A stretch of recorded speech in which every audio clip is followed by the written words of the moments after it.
Bem, continuando então nosso tema 6 de preparo periódico do solo, agora nós vamos ver um pouco sobre as regulagens dos arados e grades. Bem, para regular arados de discos montados, a primeira regulagem a ser feita é em relação à bitola do trator. E ela é feita em função da largura de corte do arado e também em função da largura do pneu, uma vez que a bitola é realizada, né, a regulagem da bitola é feita em função da largura do pneu. Para arados de discos, o espaço interno entre as rodas traseiras ela deve ser um pouco menor do que a largura de corte. Nós veremos a representação de como fica a montagem do implemento em relação à bitola do trator.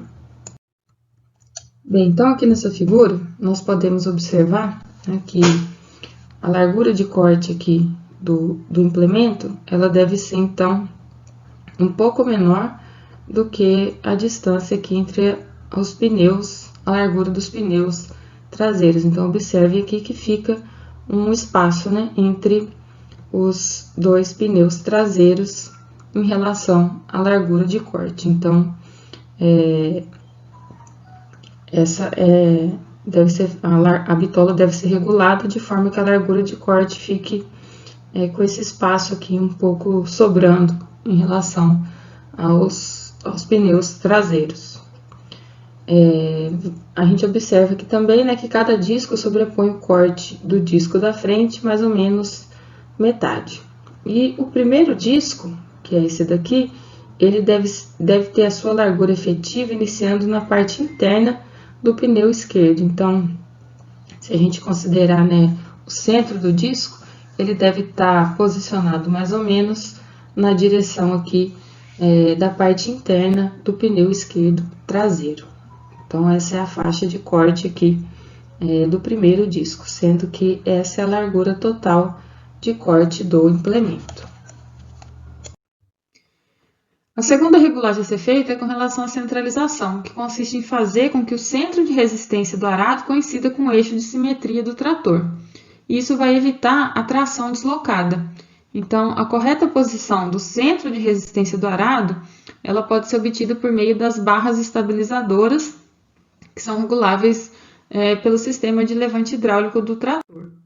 Então, aqui a gente tem uma figura, né, que é uma vista superior da parte traseira do trator. Então, aqui a gente tem um rodado traseiro, o implemento acoplado ao sistema de 3 pontos. Então, aqui a gente tem os braços inferiores acoplado e aqui a vista de cima, né, então o terceiro ponto. E aí a gente tem aqui as barras estabilizadoras. Então, a gente tem que ter a mesma distância do pneu esquerdo até a barra estabilizadora esquerda e a mesma distância do pneu direito à barra estabilizadora aqui do lado direito.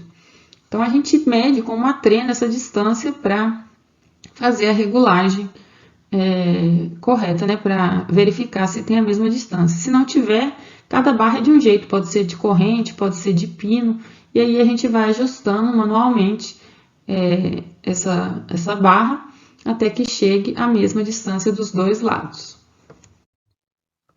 Depois a gente faz o nivelamento longitudinal e transversal do arado.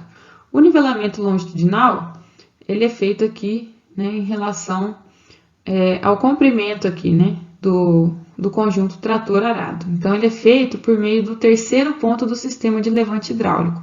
Então, é por meio do terceiro ponto, a gente faz ou o avanço do terceiro ponto ou o recuo do terceiro ponto. Então, é manual também aqui o que a gente faz. Então, se a gente precisa aprofundar mais ou levantar o arado, né? Então, é justamente esse movimento aqui, ou de levantar ou de abaixar pelo terceiro ponto. Então, se a gente precisa abaixar o implemento, a gente tem que empurrar o terceiro ponto aqui, né? O braço do terceiro ponto. Então, a gente tem que esticar esse braço. Se a gente tem que levantar o implemento, a gente tem que puxar ele para a direita. Então, a gente tem que encurtar esse braço. Já o nivelamento transversal é executado por meio dos braços intermediários do sistema de levante hidráulico.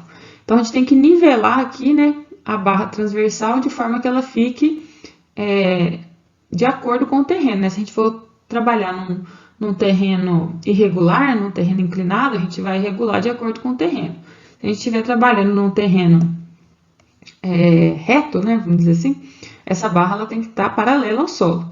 Então, a gente vai trabalhar nos braços intermediários. Então, a gente pega um ponto de referência, de forma que a gente vai encurtar ou alongar os braços intermediários, de forma que eles tenham o mesmo tamanho, né, a mesma altura ao ponto de referência que a gente adotar dos dois lados, ok? Então, de forma aqui que fique reto, né, essa barra transversal. A gente faz também o ajuste dos ângulos do disco. Então, a gente faz tanto o ajuste do ângulo horizontal quanto o ângulo vertical. O ângulo horizontal é referente à abertura dos discos. Então, quanto maior o ângulo, maior vai ser a largura de corte do arado. Então, vejam bem, aqui a gente tem exemplificado, se a gente pegar aqui a linha cheia, a gente tem uma determinada largura de corte. A linha pontilhada, representada aqui em laranja, a gente tem uma abertura maior dos discos, então a gente vai ter uma largura de corte maior no implemento. Claro que a gente tem que manter os discos sempre todos com a mesma abertura, então a gente faz isso para todos os discos. Tem arados, né, implementos que a gente consegue fazer a regulagem de uma só vez para todos os discos. Tem outros que a gente tem que fazer um a um, aí depende do implemento. O ângulo vertical, né, a regulagem do ângulo vertical em relação aqui à vertical, é para regular a profundidade de corte. E quanto maior o ângulo, menor a profundidade de corte. Quanto maior o ângulo, menor a profundidade de corte. Ou seja, se o disco estiver mais deitado, eu estou aumentando o ângulo, então ele vai cortar menos. Se o disco estiver mais em pé, eu vou ter uma maior profundidade, ele vai conseguir aprofundar mais no solo. Então, vejamos aqui o exemplo, né? Considerando a linha cheia aqui do disco, essa linha verde. Então, ele está mais deitado, eu tenho maior ângulo, então ele vai atingir essa profundidade aqui da linha pontilhada verde. Se eu deixo o disco mais em pé, eu tenho um ângulo em relação aqui à vertical menor. Então, eu consigo atingir uma profundidade maior de corte. Lembrando que a largura de corte ela também pode ser regulada pela posição da barra transversal, pelas cavilhas no chassi, tanto para discos quanto para ivecas. E a profundidade de corte ela também pode ser regulada pela alavanca de profundidade no sistema de levante hidráulico do trator, né, que a gente regula pelo terceiro ponto, e também pela roda guia. Então, a roda guia ela serve tanto para alinhar o conjunto trator-arado, né, para evitar os desvios laterais, proporcionando estabilidade ao conjunto, e também para auxiliar aí a manutenção da profundidade de corte. Então, a gente ajusta essa profundidade por meio de uma mola. Então, quanto mais pressão a gente põe na mola, menor a profundidade de corte. E quanto menor a pressão na mola, maior a profundidade de corte. Por quê? Se a gente coloca mais pressão na mola, o que acontece? Eu pressiono essa mola, então eu jogo o peso para cá, é como se é um sistema de ação e reação. Tem uma força para baixo aqui, eu vou ter outra para cima aqui, então o peso sobe, né? Então eu vou ter uma menor profundidade. E o contrário também é verdadeiro, se eu alivio a pressão da mola, o peso do implemento cai, então eu aumento a profundidade. E aqui eu consigo regular o ângulo da roda guia justamente para auxiliar na estabilidade do conjunto, né? Para auxiliar nos desvios laterais, absorção dos desvios laterais. Então, eu regulo o ângulo aqui, né? Sempre jogando um pouco mais trazendo mais para a esquerda essa roda, sempre no sentido contrário, né, do que eu quero. Se o trator está puxando muito para a direita, eu vou deixar essa roda sempre mais inclinada.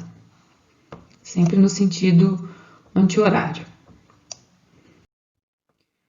Os arados de ivecas, a gente faz as mesmas regulagens. Então, a gente vai ajustar a bitola, centralizar, fazer os ajustes longitudinal e transversal da mesma maneira que a gente faz para o arado de disco.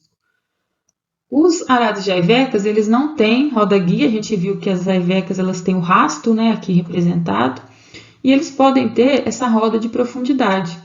que é para auxiliar a manutenção da profundidade de corte.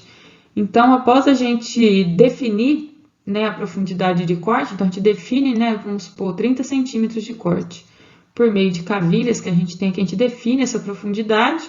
Então, por meio dessa roda de profundidade, isso auxilia a manter sempre nessa mesma profundidade de corte. Já para as grades, a principal regulagem que a gente faz na grade é com relação à sua profundidade de trabalho.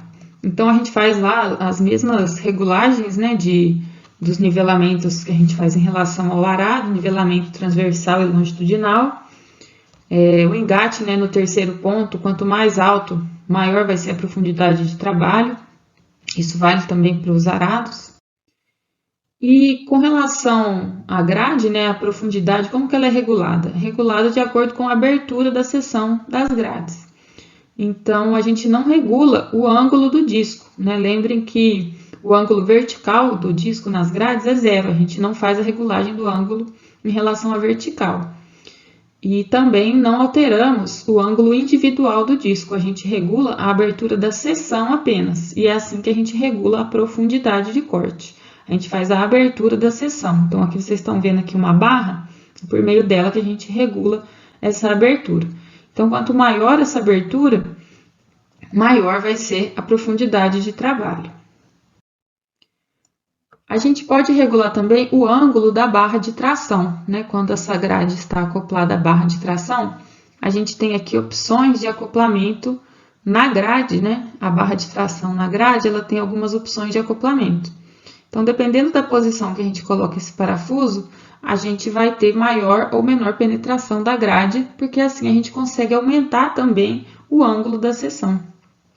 Então, esse parafuso traseiro, quando ele está deslocado no sentido anti-horário, o ângulo de tração aumenta, ou seja, eu vou ter maior penetração da grade. Então, se eu deslocar daqui para cá, eu vou ter maior penetração da grade. Então, nessa posição, eu tenho um maior ângulo, né? Então, veja em relação aqui ao sentido de deslocamento do trator, eu faço esse ângulo aqui. Então, eu tenho maior penetração da grade. Então, isso aqui está indicando o quê? Maior penetração. Se eu tenho o parafuso traseiro deslocado no sentido horário, ou seja, daqui para cá, então, se eu tenho o parafuso colocado nessa posição, essa barra, ao invés de estar nesse parafuso, vai estar aqui. Então, a barra vai estar na posição de sentido de deslocamento do trator. Então, o ângulo diminui, então eu vou ter menor penetração da grade.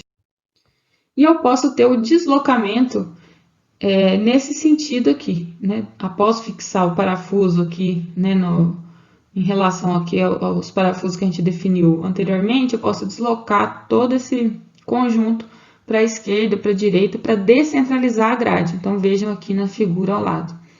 Essa grade ela pode trabalhar deslocado em relação ao centro de simetria do trator.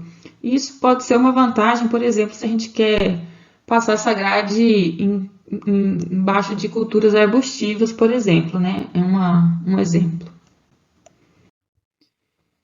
E um detalhe é que as grades offset, elas têm o sentido preferencial de manobras, né? Sempre aqui no sentido do vértice. Então, se a gente fizer aqui, se a gente prolongar aqui, né, esses eixos, a gente tem um vértice aqui.